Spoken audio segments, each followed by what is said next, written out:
Welcome to Mahavision news. Telangana రాష్ట్ర అవతరణ దినోత్సవం సందర్భంగా గుండ్లూరుగూడెం గ్రామ పంచాయతీ కార్యాలయంలో నా భర్త జంగిలి సాంబయ్య జాతీయ జెండా ఎగరవేశారని, కొంతమంది అసత్య ఆరోపణ చేయడం సరికాదని గుండ్లూరుగూడెం గ్రామ సర్పంచ్ జంగిలి సునీతా సాంబయ్య ఆరోపించారు. కొన్ని పత్రికల్లో ప్రచురితమైన వార్తలు వాస్తవాలకు విరుద్ధంగా ఉన్నాయని ఖండిస్తూ ఆదివారం మహావిజన్ న్యూస్ ఛానల్ ప్రతినిధితో ఆమె మాట్లాడారు. ఈ సందర్భంగా ఆమె మాట్లాడుతూ, దళిత బిడ్డగా గ్రామ ప్రజల మన్ననలను పొందుతున్న నా భర్త ఎదుగుదలను ఓర్వలేక కొంతమంది రాజకీయ ప్రత్యర్థులు అసత్య ఆరోపణలు చేస్తున్నారని, ఆ వార్తలు పూర్తిగా అవాస్తవమని అన్నారు.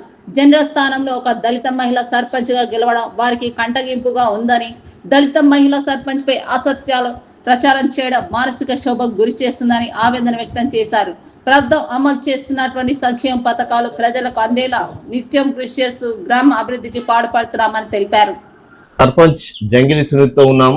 ఇటీవల తెలంగాణ రాష్ట్ర ఆవిర్భావ దినోత్సవం సందర్భంగా జెండా ఆవిష్కరించే కార్యక్రమంలో ఒక తప్పు జరిగిందని ఒక ఆరోపణలు ఎల్లువెత్తుతున్నాయి. ఆ వాస్తవాలు ఏమిటో వాళ్ళని అడిగి తెలుసుకునే ప్రయత్నం చేద్దాం. చెప్పండి మేడం, తెలంగాణ ఆవిర్భావ దినోత్సవం సందర్భంగా ఏం జరిగింది? ఇక్కడ కొన్ని ఆరోపణలు వస్తున్నాయి మీ మీద. జెండా ఆవిష్కరణలో మీరు కాకుండా మీ భర్త జంగిలి సాంబయ్య ఆవిష్కరించారని చాలా ఆరోపణలు వస్తున్నాయి. దీనికి మీ సమాధానం ఏంటి? గుండ్లూరుగూడెం గ్రామ పంచాయతీ అది జెండా ఎగిరేయడము, నాకు గన్నేరు కొమ్మ అడ్డం వచ్చటం వల్ల ఆ కొమ్మ అటు వంచబోయే వరకే అది ముడేసింది. జారి కింద పడుతుందేమని నేను అందించే వరకే నా భర్త అందుకొని ఎగిరేసింది, ముడేసిండు పైప్ కాడ. అంతలనే దానికి తప్పు తీసి పేపర్కి ఇచ్చింది. ఎందుకు మీ మీద ఇలాంటి ఆరోపణలు వస్తున్నాయి? మా మీద ఓడిపోయిన బాధతోటి ఈ కక్ష తీసుకుందామని మమ్మల్ని ఈ ఆరోపణలు చేస్తున్నారు సార్. ఇందులో వాస్తవం ఉందా? మరి మీ గ్రామ పంచాయతీ సిబ్బంది కూడా ఉన్నారు కదా, వాళ్ళంతా చూసారు కదా. గ్రామ పంచాయతీ సిబ్బంది కూడా ఉన్నారు సార్, వార్డు మెంబర్లు కూడా ఉన్నారు సార్. అలా ఆడ కూడా ఎలాంటి తప్పు లేదు సార్. తప్పు లేకుండా జరిగింది. పసుపు కుంకుమ వేసి కొబ్బరికాయ కూడా నేనే కొట్టినా. తెలంగాణ చిత్రపటానికి పూలమాల వేసారు కదా? పూలమాల వేసినాం సార్. జనగణమన వాడారు కదా? వాడినాం. జనగణమన జయ జయ హే తెలంగాణ గీతం కూడా పాడారు కదా? మరి అన్ని చేసినాక మీ మీద ఎందుకు వాస్తవాలను దాచి అసత్య ఆరోపణలు చేస్తారు? ఎందుకని? నా భర్త సాంబయ్య వాళ్ళు జీవించుకోలేక మా మీద కచ్చ కట్టి ఇట్లా చేస్తున్నారు సార్. మరి మీరు ఈ విషయాన్ని అధికారుల దృష్టికి తీసుకెళ్ళిరా? మీరు తీసుకెళ్తున్నాం సార్. ఇప్పుడే మొన్న కలిసిరా? కలిసినాం సార్. ఎవరిని కలిసిరు? అందరినీ కలిసినాం సార్. సార్లను అందరినీ కలిసినాం. మీ మీద ఎందుకు ఇంత కక్ష సాధింపు చేస్తారు? మరి పడి పడక సార్. ఎందుకని? పడి పడక మా మీద జెండర్ మహిళల దళిత మా సర్పంచ్ ని గెలిచినని ఆ కక్షతోటే ఇదంతా చేస్తున్నారు సార్. ఈ విషయాన్ని ఎండిఓ గారికి విన్నవించారా మీరు? విన్నవించినాం సార్. ఏమన్నారు వారు? వాళ్ళు లెటర్ ఇచ్చిరు అని చెప్పిరు. వాళ్ళు ఇచ్చిన దానికి మేము ఇచ్చినాం సార్. అదే విధంగా గుండ్లూరుగూడెం గ్రామ సర్పంచ్ భర్త అయినటువంటి జంగిలి సాంబయ్య మనతో ఉన్నారు. అడిగి తెలుసుకునే ప్రయత్నం చేద్దాం. అన్నా చెప్పండి, తెలంగాణ ఆవిర్భావ దినోత్సవం సందర్భంగా మీ గ్రామంలో గ్రామ పంచాయతీ ఆవరణలో మీ సత్యమైనటువంటి సర్పంచ్ సునీత బదులు మీరు జెండా ఎగరేశారనే ఒక ఆరోపణలు ఎలువెత్తున్నాయి. దీనికి మీరు ఇచ్చే సమాధానం ఏమిటి? తెలంగాణ రాష్ట్ర ఆవిర్భావ దినోత్సవం సందర్భంగా జూన్ 2 నాడు జరిగిన కార్యక్రమం, జెండా ఎగరవేసే కార్యక్రమంలో సర్పంచ్ గారు జంగిలి సునీత అక్కడనే ఉన్నారు. వాళ్ళ ఆధ్వర్యంలోనే కొబ్బరికాయలు కొట్టడం జరిగింది. జెండా ప్రశాంతంగా జాతీయ జెండా ఎగరవేయడం జరిగింది. ఎగరవేస్తున్న క్రమంలో అక్కడ గన్నేరు చెట్టు కొమ్మ కొంచెం అడ్డు రావటం వల్ల ఆ తాడు జారిపోయిన ఒక తాడు పట్టుకొని ఒక తాడు జారిపోతున్న క్రమంలో నేను పట్టుకోవడం జరిగిన క్రమంలోనే జెండా ఎగిరింది. ఎగిరినాక ఆ పైపుకు కట్టడము ఎవరైనా కట్టొచ్చు కాబట్టి నేను పైపుకు కట్టిన. అందులో దాన్ని పట్టుకొని పెద్ద ఏదో ఆరోపణలు చేస్తున్నారు, అంతే తప్ప ఇంకోటి కాదు. ప్లస్ నేను గత 5 సంవత్సరాలు ఉప సర్పంచ్గా చేసిన అనుభవం ఉన్నది. నాకు సబ్జెక్టు ఉంది కాబట్టి నేను అలాంటి తప్పుడు పనులు నేను చెయ్యను. నాకు తెలుసు ప్రోటోకాల్ ఏం చేయాలి అనేది నాకు తెలుసు. నేను అధికారికంగా అక్కడ ఉన్న విషయం ఏమిటి అంటే మేము అక్కడ దగ్గరికి పోవడం కూడా నాకు అవసరం లేదు, నేను వెళ్ళాను. అక్కడ పాత సెక్రటరు ట్రాన్స్ఫర్ అయింది, కనగల్ మండలంకి వెళ్ళిపోయింది. అందులో వచ్చే సెక్రటరు ఛార్జీ తీసుకోలేదు. ఆ రోజు సెక్రటరీ లేడు కాబట్టి ఒక జాతీయ జెండా ఒక మంచి విధానంలో ఎగరవేయాలంటే కొంచెం అనుభవం లేదు కాబట్టి, నాకు అనుభవం ఉన్నది కాబట్టి నేను దగ్గర ఉండి నా భార్య సర్పంచ్ కాబట్టి నేను విధానం చూపించిన అంతే తప్ప దాంట్లో ఏదో పెద్ద భూతద్దంలో పెట్టి చూస్తున్నారు తప్ప పెద్దగా చేసింది ఏం లేదు. నేను అలా కాదు, ఎందుకు మరి మీ మీద ఆరోపణలు ఎందుకు వస్తున్నాయి? నా మీద ఆరోపణలు అంటూ నేను గత 5 సంవత్సరాలుగా ఉప సర్పంచ్ ఊరికి సేవ చేసిన, ఆ సేవలతోనే గుర్తించి ఈరోజు నా భార్యని సర్పంచ్గా గెలిపించారు గ్రామంలో. దాన్ని చూసి ఓర్వలేక ప్రత్యర్థులు ఏదో ఆరోపణలు చేస్తున్నారు తప్ప ఇంకా వేరొకటి కాదు. ఇది రాజకీయ కుట్రతో చేస్తున్న వ్యవహారం తప్ప మరి ఇంకొకటి కాదు. మీరు గతంలో ఉప సర్పంచ్గా చేశారు, ఊరిని అభివృద్ధి చూసిరు, కాంక్షించిరు, మీ అభివృద్ధి మీరు చేసినటువంటి సేవలను గుర్తించే మిమ్మల్ని గెలిపించిరు. అయినా మీ మీద ఇంత రాజకీయ దురుద్దేశంతో బురద చల్లడానికి కారణం ఏందంటారు మీరు? కారణము అంటే సరే, ఇప్పుడు గెలుపు ఓటములు ప్రత్యర్థులు గెలుపు ఓటములు సహజము. గెలిచినటువంటి వ్యక్తి ఏం చేస్తున్నా అనేది కారణము చూడాలా. నేను చేసింది ఏంది, నేను తప్పుడు ఏమన్నా ఫోర్జరీ లాంటివి చేసినా, ఏమన్నా మిస్గైడ్ చేసినా దానికి మీరు ఏమన్నా నేను ఫలానా సర్పంచ్ ఇది గ్రామ పంచాయతీకి ఇలాంటిది ఏదన్నా ప్రాబ్లమ్స్ జరిగించింది అన్నప్పుడు నేను దానికి ఓకే సమర్థిస్తా. కానీ చిన్న జెండా పట్టుకొని తాడు కట్టిన దానికి ఇవన్నీ బురద తల్లే కార్యక్రమాలు.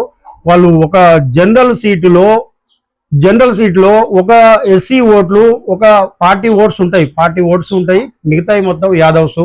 నన్ను ఒక మంచి అభిమానతోటి వాళ్ళ ఆధారంగా అభిమానించి నాకు ఓటేసి గెలిపించి గ్రామం అభివృద్ధి చేయమని, నాకు ముందు నడిపించమని నాకు మ్యాండేటర్ ఇచ్చిరు.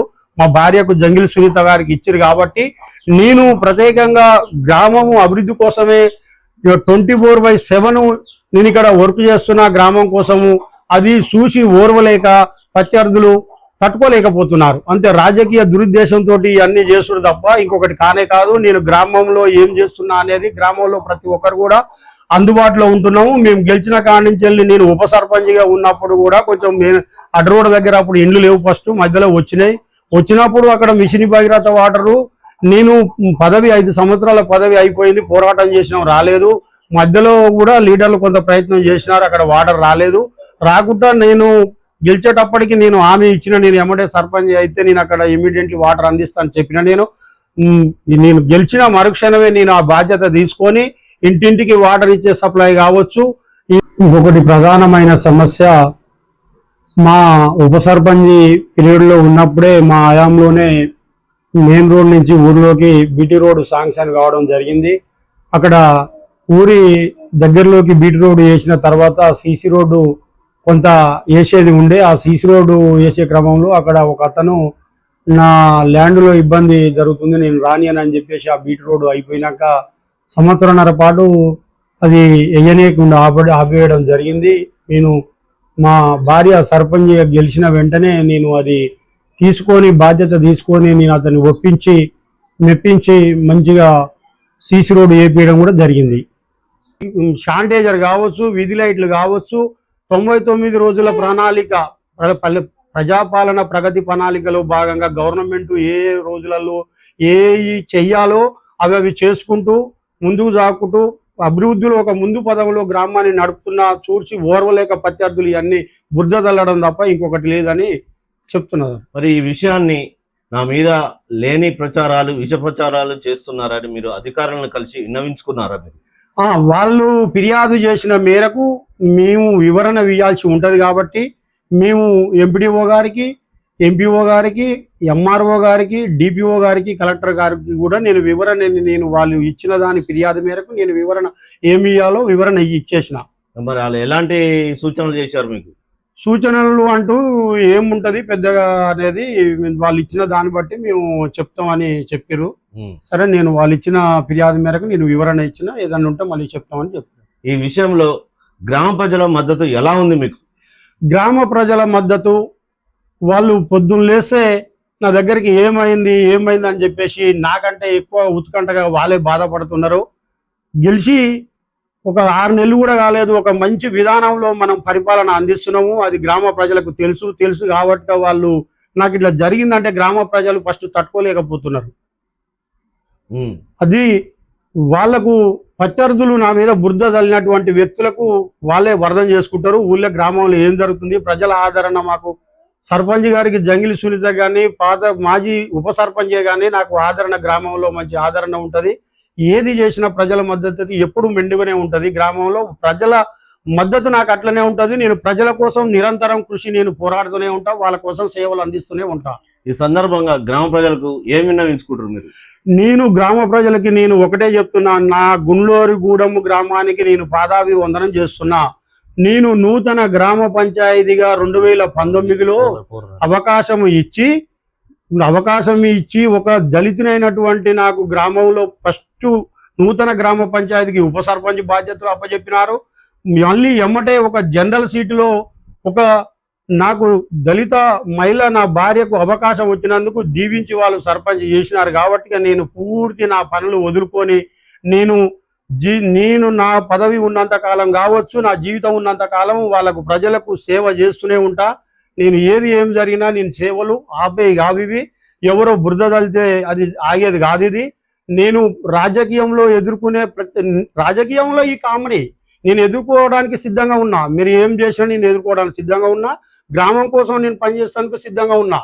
నేను ఈ గ్రామంలో మా ప్రతి ప్రౌని కానీ ప్రతి ఒక్కరికి నేను పాదాభివందనం చేసినా నేను రుణం తీర్చుకోలేనిది. నేను ప్రతి ఒక్క కష్ట సుఖాలలో నేను బాధలు పంచుకుంటానన్న కొంత నేను వాళ్ళ బాధ తీర్చుకుంటానేమో అనేది నేను వాళ్ళ కష్ట సుఖాలలో నేను ముందుంటున్నా. పిలిస్తే ఫోన్ చేస్తా, నేను వెళ్ళి అక్కడ సమస్య ఏందో పరిష్కారం చేస్తా. నా ఇంటి దగ్గరికి రావాల్సిన అవసరం లేదు, నా ఇంటికి వచ్చి పిలవాల్సిన అవసరం లేదు. నాకు ఫోన్ చేస్తే నేను అక్కడ పోయి ప్రాబ్లం ఏంది తీర్చి ఆ పద్ధతిలో నేను సేవ చేస్తున్నా ఇక్కడ. ఓకే, ఇది గ్రామాభివృద్ధికి పాటుపడుతూ గతంలో నేను 5 సంవత్సరాలు ఉప సర్పంచ్గా చేసిన అభివృద్ధిని చూసి ప్రజలు మా భార్యను అత్యధిక మెజార్టీతో గెలిపించారు. ఆమెకు అనుభవం లేకుంటే నేను ఆమెకు సలహాలు సూచనలు ఇచ్చుకుంటూ గ్రామాభివృద్ధికి తోడ్పడుతూ గ్రామ ప్రజలతో మమేకమై గ్రామంలో ముందుంటూ ప్రతి సమస్యను పరిష్కరిస్తూ ముందుకు సాగుతున్నాం. కానీ కొంతమంది ప్రత్యర్థులు దాన్ని భరించలేక మా మీద లేని విష ప్రచారాలు చిమ్ముతున్నారని ఈ సందర్భంగా వారు మీడియా ముందు వెల్లడించారు. ఈ విషయం తప్పు చేయలేదు, గ్రామ ప్రజలకు తెలుసు. ఆ గ్రామ ప్రజలు నమ్మకంతోనే సాంబయ్య అయితేనే మాకు అభివృద్ధి జరుగుతుందని నా భార్యను జనరల్ సీట్లో ఒక దళిత మహిళ అయినటువంటి నా భార్యను గెలిపించారు. అదేవిధంగా గ్రామ ప్రజల రుణం తీర్చుకుంటాము మేము మనతో తెలియజేస్తున్నారు. మహావిజన్ లక్ష్మణ్తో గుండోరుగూడెం.